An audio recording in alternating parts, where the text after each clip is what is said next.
Though he was in shape for the part, Schwarzenegger wanted to make sure conditions were right before reprising the Terminator role that propelled him to superstardom 3 decades ago.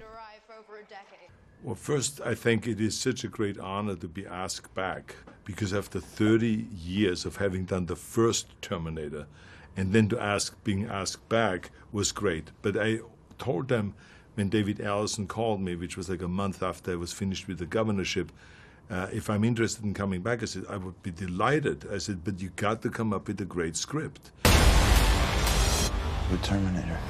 It is nice to meet you. The new film pays homage to the Terminator mythology of the first 2 movies, directed by James Cameron, but also takes its own slant. What we were trying to do, what they needed to do, was to please 2 different types of people, 2 viewerships. Of course, it's a new franchise, so the new audience is something that people really wanted to cater for. But also, it's a beloved franchise, and it's one that people really really adore. So needing to make sure that there was enough technicality and the kind of the things that would make fans of James Cameron's work feel appreciated and feel like they were being thought of when writing the script. Cameron-esque one-liners pepper Genisys, perhaps the most memorable coming from the 67-year-old Schwarzenegger's aging Terminator character, who is forced to do battle with newer models.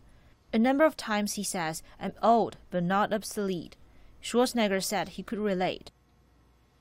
Because now when someone comes to maybe the movie like that, where there's action from the beginning to the end, maybe some ordinary 67-year-old guy would just say, I can't do that anymore.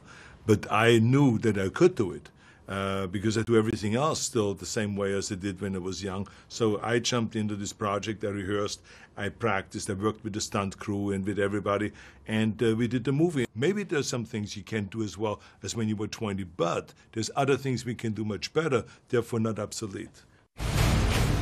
I'll be back. What? Terminator Genisys comes to the big screen in the US on July the 1st. 袁雅妮 CCTV